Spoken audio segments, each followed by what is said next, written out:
Welcome to Protecting Your Assets, the show about protecting people, property, and most importantly, protecting your ass. I'm your host, Lucky Luciano, and I'd like you to join me for a fast-paced and often fiery discussion about security issues with my co-host, Brian the Angry Man Claman. Whether we're piercing the veil of security, talking your duty of care, or raving about the latest technology, we'll share our thoughts on the issues, the trends that are impacting security today and into the future. And now let's talk about protecting your assets.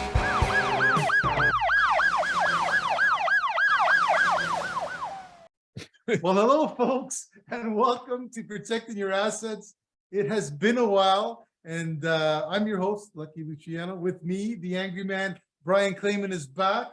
And, we've been away for a while, but we are certainly excited about bringing you Season 3 is what we're calling it. And we've got a different type of a format lined up for you. We've got a new logo, and we're really excited about bringing some new material, a new approach, and responding to some of our listeners. So with that, before we get into it, I'm going to say hello to my co-host, Brian. How's it going? It's been a while. Really good. It's really fantastic to be back recording. And, I couldn't wait. I'm just so thrilled that you successfully served your time and the probation and you're back out on the street and we're able to do this. So good on you. And, you've got support if you get yourself in trouble or tempted to go down the wrong side of the tracks again. Reach out to your many, many friends. That was terrible. I'm gonna tell you. Thankfully, I've been busy. I've had a long summer, and as you know, bought a bike and have been enjoying those rides out there. I went for a ride today as well, and I know that we've been out a couple of times, which has been a lot of fun.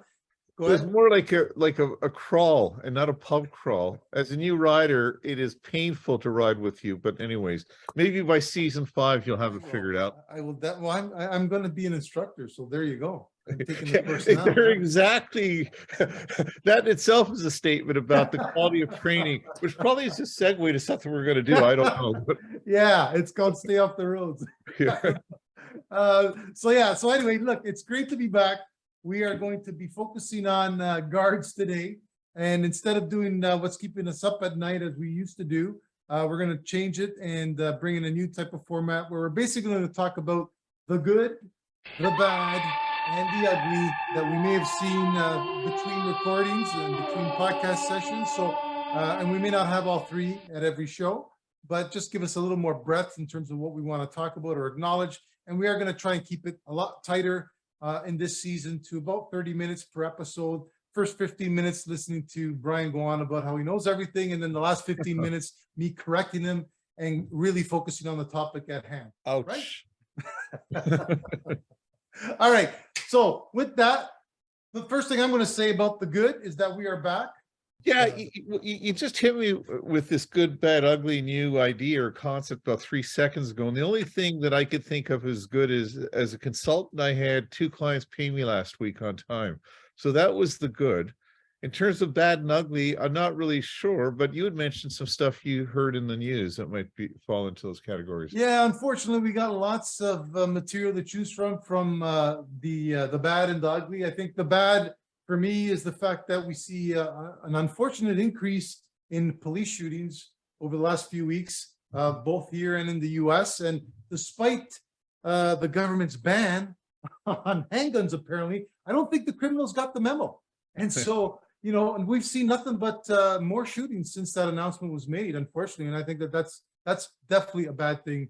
Yeah, I just want to comment on that, and I don't want to be repetitive, but I just find it always bizarre when to solve a problem as respect to criminality or a security problem, what we do is we add more laws or add more policies. Correct me if I'm wrong, Luke, but even before our Prime Minister created this new law and ban on handguns, it was against the law, wasn't it, last year to shoot people? Yeah, I think that's been in place for a while. It's been in place for a while. So sort of an oxymoron is like, how many people have you shot in the last year?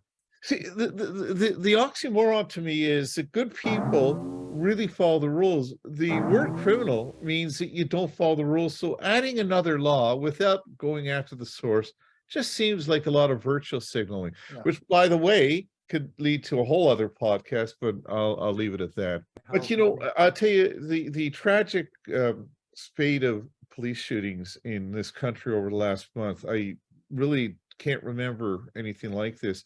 It really is a sign of the times. It just shows the lack of respect, the lack of the degree, the lack of dignity in respect to the discourse, the way we vent, our feelings. But it also shows some of the challenges some of our security people, the uniform security people that are in tactical situations or have to deal with. If people don't respect police officers, sworn police officers, what's that like for security officers doing loss prevention work or doing protection work? It's just interesting and scary times that we find ourselves in. Yeah, and that leads me to my last point on the ugly. We get back to that old, there's the loss prevention piece, and then there's the security piece. And in between, there's a connection or an overlap. And unfortunately, you still see security guards for base building. In our case, we talk about commercial towers, guards intervening, and not for the sake of keeping things safe and helping the retailer with the arrest. They actually go in there and make the arrest for the retailer. And in the one particular case that I'm referring to was in a mall, and it was a loss prevention guy who chased the person out of the store. And security, of course, from the mall responded. 6 of them responded and couldn't get this person under control.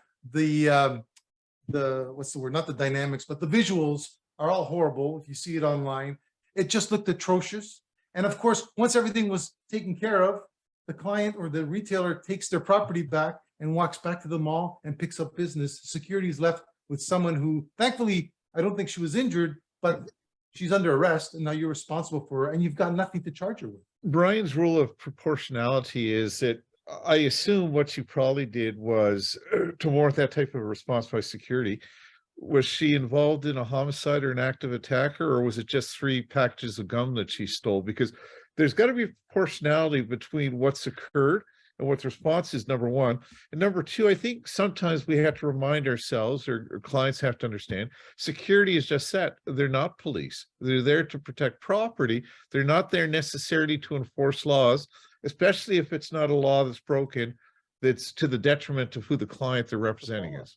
Yeah, and that's exactly where the problems start, is that the base building security often responds without fully appreciating the liability that they're putting themselves in personally, first of all, because you don't know what these loss prevention or what these shoplifters are carrying. But the point is that we still see all too often base building owners or owners of buildings supporting clients and tenants' needs without really thinking through the implications for their own operations, and thereby exposing themselves unnecessarily to liability.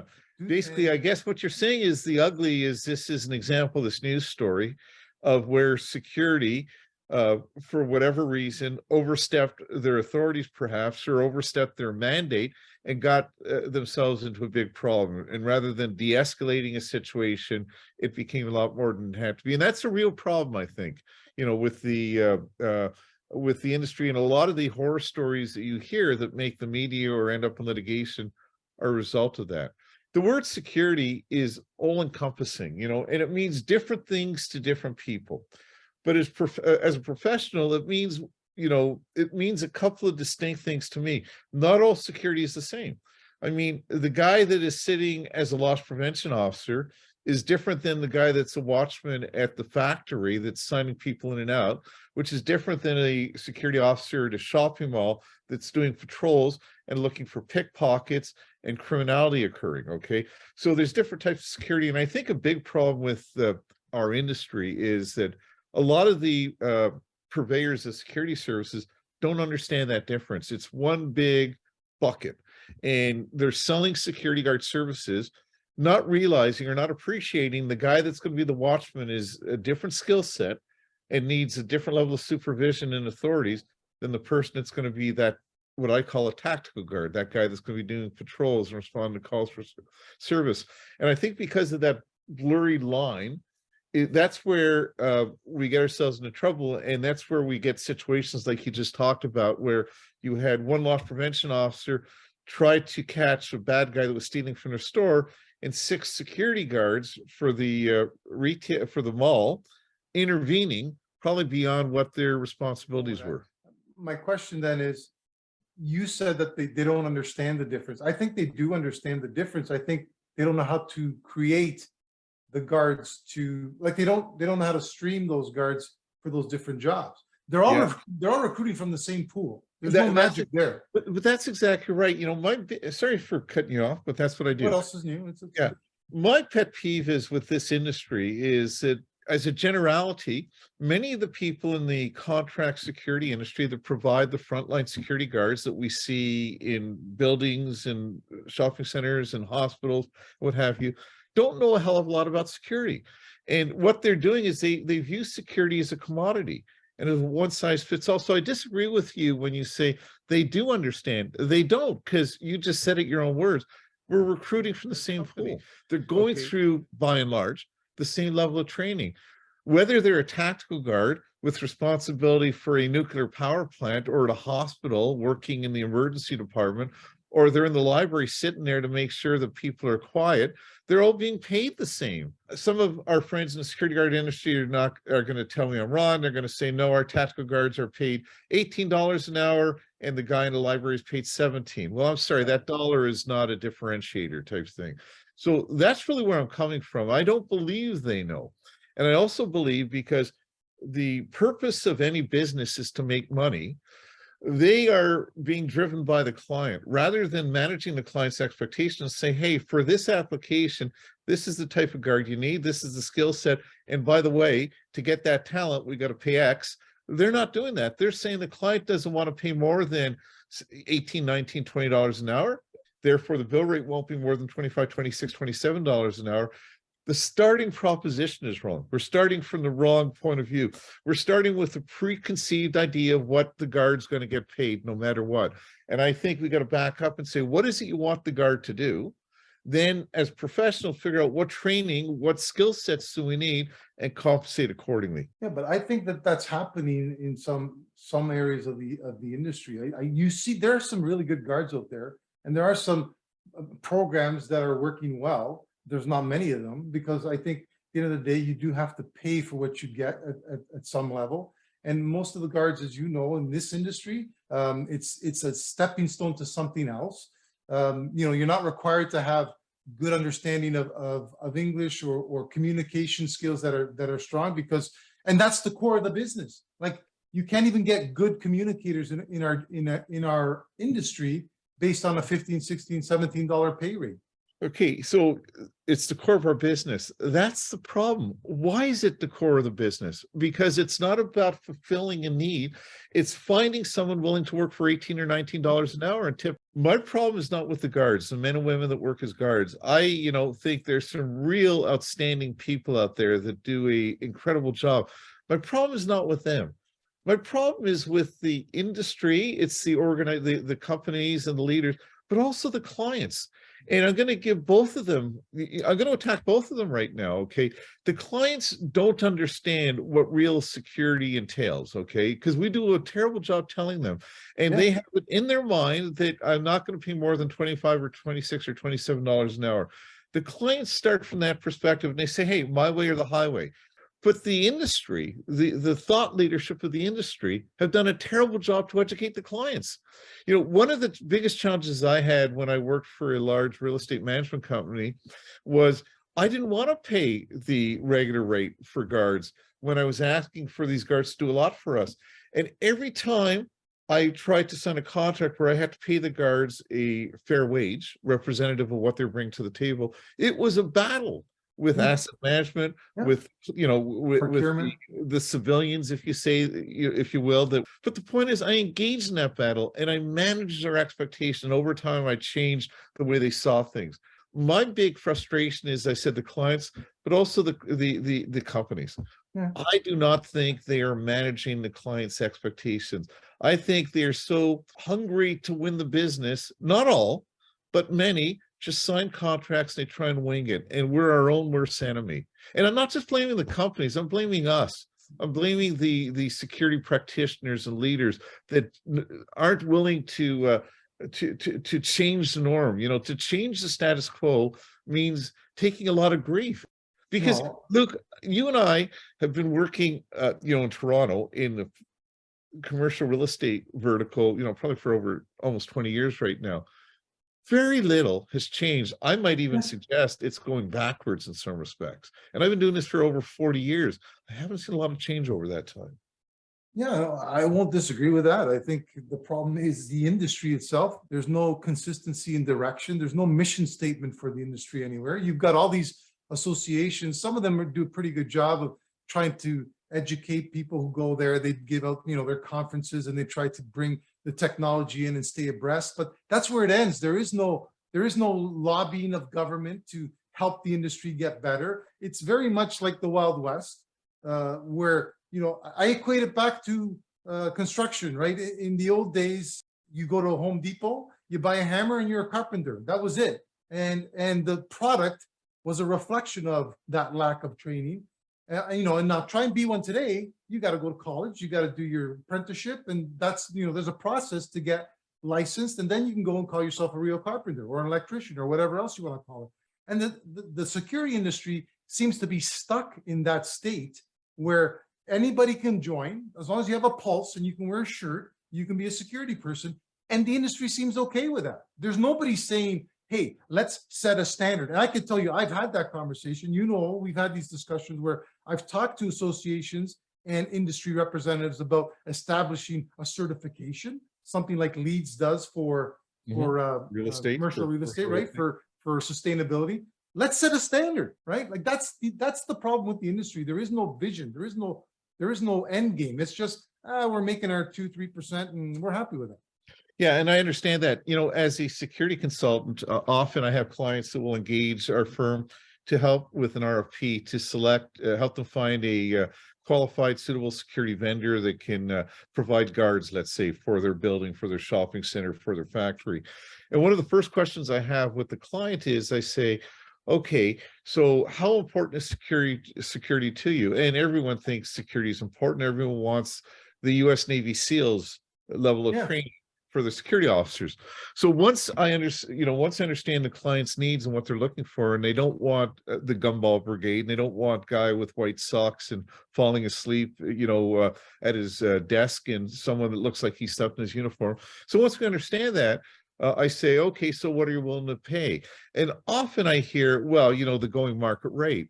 And then I explain to them that, well, you know, to get the type of guard I think you need, you're going to have to pay more than market rate. And I explain to them the reasons for it. But I end up like this, and it's probably not good for me for getting business, because sometimes I don't. I say, if you're willing to pay the right amount as a bill rate for the guards, I can help you. But if you're looking for me as a consultant to help you get guards that are going to be paid the bottom line, the low wages that is sort of the standard in the industry, save yourself money. You don't need me. Just put out the RFP without me, and the guard companies are going to put their proposals in, and really you're going to select the guy that gives you the lowest cost. Yeah. There's nothing wrong with that, but understand you may not get what you're looking for. And I don't want to take your money, because I'm not going to operate like that. I'm going to get you a guard company that's going to give you quality, but you're going to have to pay for it. You can't drive a Ferrari if you only want to pay for a Nissan Sentra. And it's the same thing with guards. So I guess my point is that there's people like me, and I know you're one of them, and I know there's many, okay, as practitioners, we believe in this. You get value for what you pay for, you know. But unfortunately, there's not enough. And certainly, I would love to see the guard companies really start to walk away from business, to say, listen, if you want a mediocre guard, we can give that to you. But we believe you need a guard at this level, and this is what it's going to cost. And if the client says, well, I'm not willing to pay that, I'd like to see the guard company start to walk away. And if that happened enough, we would make the change. And some guard companies are doing it. And one last thing before I take a breath, we talked about the different associations, and everyone shakes their head and says, yes, we got to create standards and everything like that. But they don't create standards. If we can get the different security associations and through the BOMAs of the world, through the Canadian Bankers Association, to set standards that are high. The guard companies did it on their part. We could move the wheel and get the wages where they need to be. But I'll tell you, as long as we're paying guards $18 an hour in downtown Toronto, Vancouver, Calgary, or Montreal, you're going to get what you pay for, because Tim Hortons pays 19. And I think the danger right now is that there's not enough people out there that need to work or want to work. So guard companies are struggling to attract guards at the rates we had. So even if we go up, and let's say the clients have a revelation, they all say, okay, let's pay $25 an hour.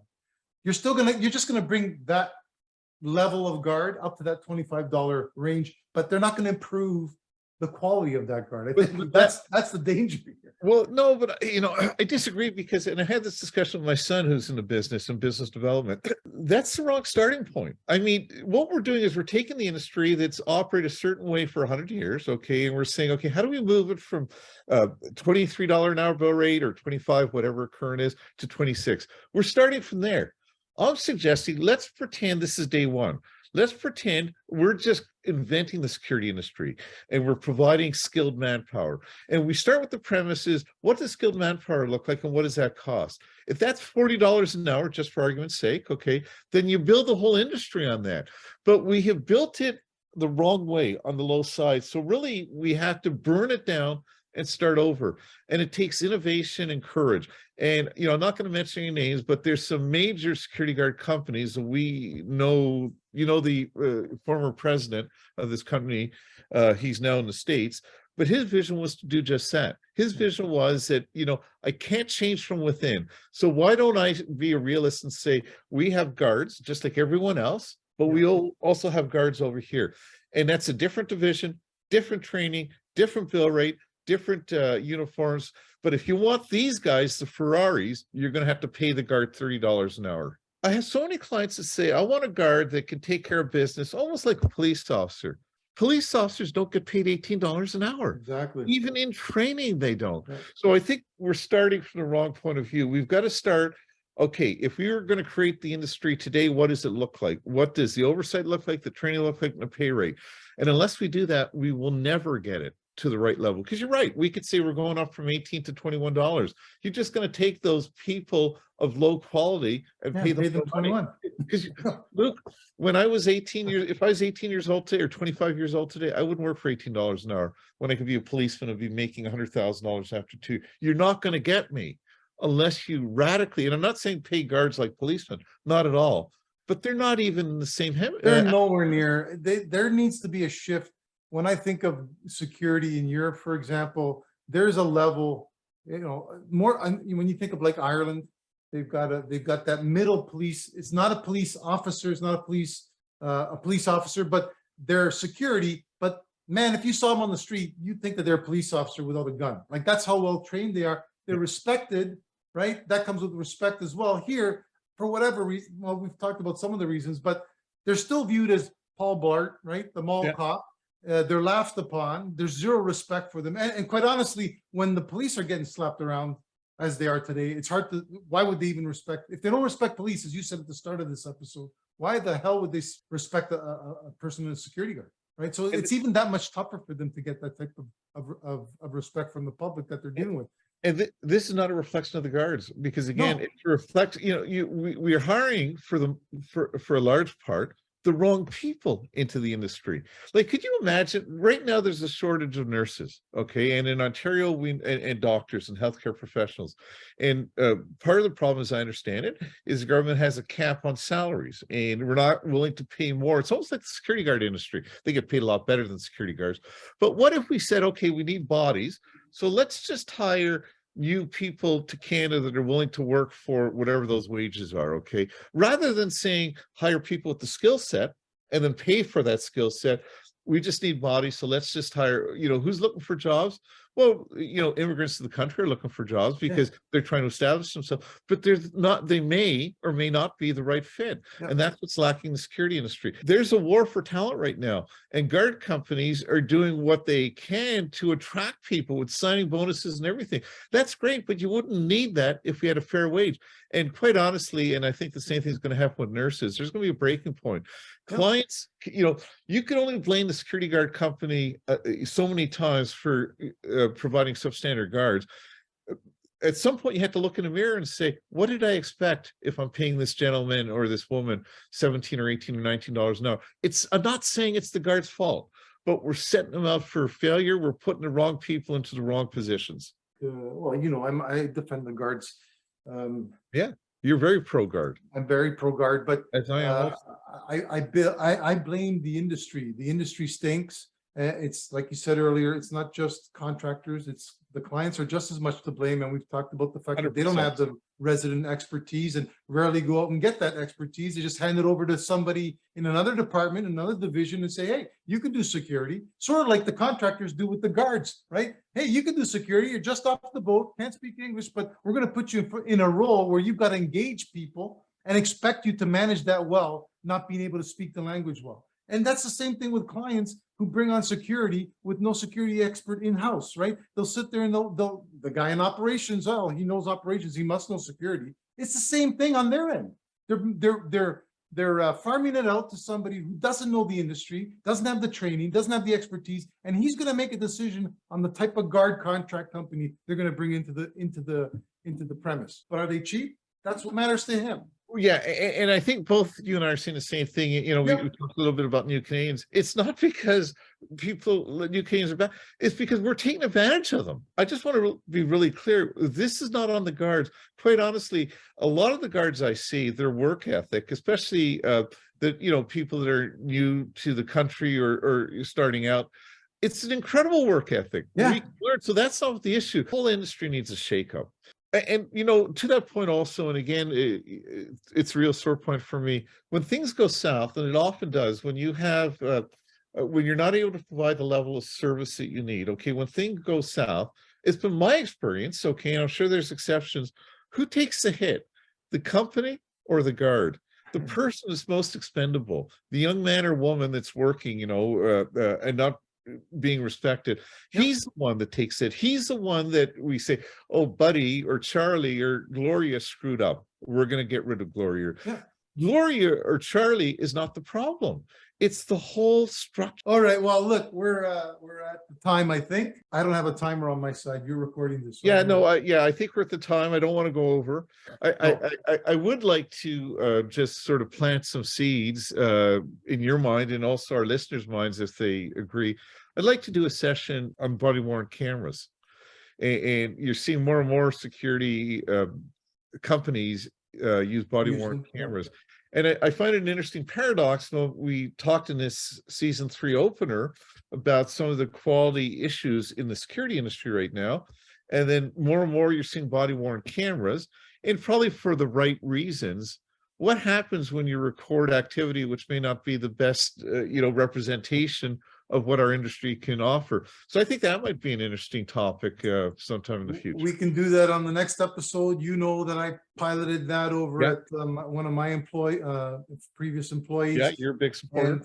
And I believe in it. I wrote up a white paper on that, shared it with the company. They decided to implement it full time. So I'm a strong believer in the body cams and how they can protect the guard and the company when they're deployed properly. So yeah, I'm happy to have that discussion with you, because I don't think there really is like a right and a wrong answer. It really is where you prefer and understanding the risks of the decision you make, whether to use them or not. But I think that there's a lot to talk about on that topic for sure. Yeah, and I would like to debate or discuss that, because I'm not opposed to it, but it's sort of like Maslow's hierarchy of needs, or even Darwin's evolutionary paradigm type thing. If you look at Maslow's hierarchy of needs, we all want to get to that top of the pyramid, but we got to get there before we're ready for the top. And the point I would make when we talk about this is that I see body-worn cameras, especially as it comes to security, sort of at the top of the pyramid.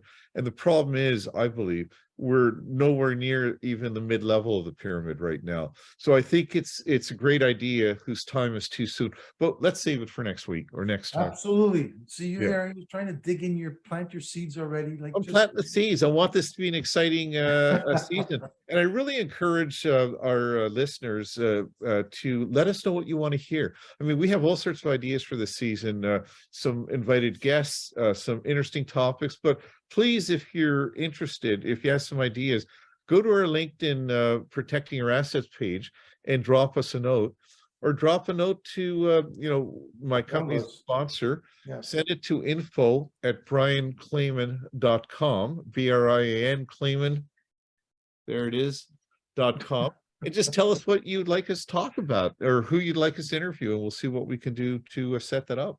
Yeah, because I can tell you, it is tough to plan these sessions. It may seem easy. I don't know if we're making it look easier, making it look difficult at times. Depends on the episode, I guess. But it is a lot of work trying to figure out what is of interest to listeners, what is relevant, and then to continuously keep it fresh and ongoing. So the more we can get from our listeners, it's great. We do hear from fans and listeners out there who say they miss the episodes. That's why we're happy to be back. And then they're happy about listening on the episodes. They tell us about what they like and what they don't like. But to give us more ideas on content, we'd certainly be appreciative, and we will work towards addressing some of the. And your constructive criticism also is welcome, as long as it's directed towards Luciano and not I, please. Well, keep in mind that I am recording this in the basement of my house using what little software I have, and it is what it is, man. My sponsor doesn't pay me enough to buy really good equipment. I wasn't talking about the technology. I was talking about the presenter and the content, but okay. All right. With that, let's call it a day, and good to be back in the saddle, and we'll be back to you. We're actually going to be aiming for a release of an episode every 1st of the month and every 15th of the month. So we are actually, November 1st is going to be this week. So we will aim to release it then, and then come back to you in a couple of weeks. But until then, folks, hopefully I'll stay safe. Enjoy your happy Halloween, and we'll talk to you soon. Bye now. Thanks a lot. That concludes this podcast. We hope you enjoyed listening, and will join us in a couple of weeks for our latest episode. Please remember to like and follow us on our sponsor's webpage, brianclaman.com, where you can leave us your comments and suggest topics you'd like to hear about in future episodes. Until next time, thanks for listening, and don't forget to protect your assets.